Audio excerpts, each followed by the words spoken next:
अस्सलामुअलैकुम व रहमतुल्लाहि व बरकातुहू। मेरे प्यारे भाइयों और बहनों, खास तौर पर मेरे वो नौजवान बेटे और बेटियां जो इस वक्त इंटर हाई स्कूल के बोर्ड इम्तिहान की तैयारी कर रहे हैं, आज की ये बातें सिर्फ एक नसीहत नहीं है बल्कि आपके दिल का हौसला बढ़ाने के लिए है। अगर आप सच में चाहते हैं कि इस बार का इम्तिहान आपके हक में आसान हो जाए, अल्लाह आपकी मेहनत में बरकत दे दे, दिमाग तेज कर दे और आपको कामयाबी की खुशखबरी मिले, तो इस बात को आखिर तक जरूर सुनिए, क्योंकि हो सकता है आज की कोई एक लाइन आपकी जिंदगी बदल दे। मेरे प्यारे नौजवानों, बोर्ड का इम्तिहान सिर्फ सवालों के जवाब लिखने का नाम नहीं है। ये आपके हौसले, आपके इरादे और आपके अंदर छुपी ताकत को पहचानने का मौका है। जब किताबें खुलती हैं और चारों तरफ सन्नाटा होता है, जब सब सो जाते हैं और आप अपनी मंजिल के लिए जाग रहे होते हैं, तब अल्लाह आपके उस जज्बे को देख रहा होता है। कभी कभी दिल घबराता है, कभी लगता है कि सिलेबस बहुत ज्यादा है, लेकिन याद रखिए, जिस दिल में भरोसा होता है वहाँ मुश्किलें ज्यादा देर टिकती नहीं। अपने आप से ये कहना शुरू कर दीजिए कि मैं कोशिश करूंगा और अल्लाह मेरी कोशिश को जाया नहीं करेगा। जब सोच बदलती है तो हालात भी बदलने लगते हैं। आप कमजोर नहीं है, आप एक उम्मत के वो नौजवान हैं जिनके लिए कामयाबी लिखी जा सकती है। बस कदम पीछे नहीं हटने चाहिए। सबसे पहले नियत सही कर लीजिए। पढ़ाई सिर्फ नंबर लाने के लिए नहीं बल्कि इल्म हासिल करने के लिए कीजिए। इल्म इस्लाम में बहुत बड़ी नेमत है। हर चैप्टर जो आप याद करते हैं, अगर नियत ये हो कि मैं अपने माँ बाप का नाम रोशन करूं, अपने घर की हालत सुधारूं और समाज में भलाई करूं, तो ये पढ़ाई सवाब बन जाती है। अब बात करते हैं कैसे पढ़ना है। सबसे पहले टाइम टेबल बनाइए, लेकिन ऐसा टाइम टेबल जो आप निभा सके। सिर्फ दिखावे का टाइम टेबल मत बनाइए। हर दिन का छोटा सा टारगेट तय कीजिए, जैसे आज मुझे सिर्फ ये 2 चैप्टर खत्म करने हैं। जब छोटा टारगेट पूरा होता है तो दिल को सुकून मिलता है और हौसला बढ़ता है। कोशिश कीजिए कि फजर के बाद का वक्त पढ़ाई के लिए इस्तेमाल करें। ये वक्त बहुत बरकत वाला होता है, दिमाग भी फ्रेश रहता है और याद की हुई चीजें जल्दी याद हो जाती है। पढ़ते वक्त मोबाइल से दूरी बना लीजिए।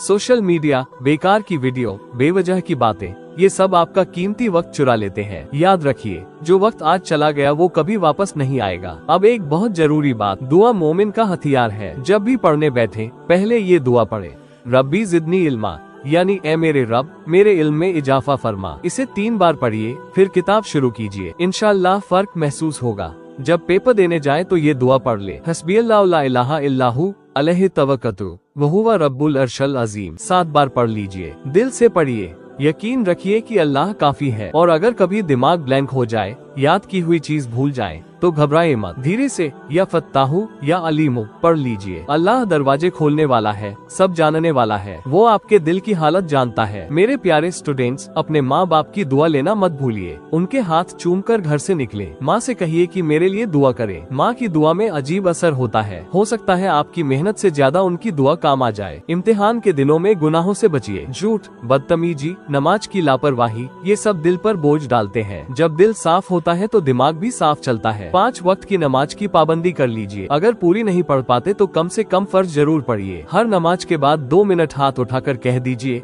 या अल्लाह मेरे इम्तिहान आसान कर दे। जो पढ़ा है वो याद दिला दे, जो नहीं आता उसे आसान कर दे। अब बात करते हैं डर की। बहुत से बच्चे डर की वजह से बीमार पड़ जाते हैं, खाना कम कर देते हैं, नींद छोड़ देते हैं। ये गलत है। अपने शरीर का ख्याल रखिए, अच्छी नींद लीजिए, हल्का और अच्छा खाना खाए। दिमाग को भी आराम चाहिए। हर 2 घंटे पढ़ने के बाद 10 मिनट का ब्रेक ले, थोड़ा टहल ले, वुजू कर ले, 2 रकात नफल पढ़ ले। पेपर के दिन जल्दी पहुँचिए। कॉपी मिलते ही घबराए मत, पहले पूरा पेपर पढ़ लीजिए। जो सवाल अच्छे से आते हैं पहले उन्हें कीजिए, इससे कॉन्फिडेंस बढ़ेगा। साफ सुथरी लिखावट रखें, जहाँ जरूरत हो वहाँ हेडिंग, पॉइंट्स, डायग्राम साफ बनाएं। याद रखिए, एग्जामिनर भी इंसान है। साफ कॉपी देखकर उसका दिल भी खुश होता है। अगर कोई सवाल न आए तो उसे छोड़ दीजिए, बाद में वापस आइए। एक सवाल पर अटक मत जाइए। वक्त की कदर कीजिए, घड़ी पर नजर रखते रहिए और सबसे अहम बात, रिजल्ट का डर छोड़ दीजिए। आपका काम मेहनत करना है, नतीजा देना अल्लाह का काम है। अगर आपने सच्ची मेहनत की है तो इंशाअल्लाह आपको उसका फल जरूर मिलेगा। और अगर किसी वजह से नंबर कम भी आ जाए तो जिंदगी खत्म नहीं हो जाती। बहुत से लोग बोर्ड में एवरेज थे, लेकिन जिंदगी में बहुत आगे निकले। आज से ये फैसला कर लीजिए कि मैं हार नहीं मानूंगा। चाहे पेपर कितना भी मुश्किल आए,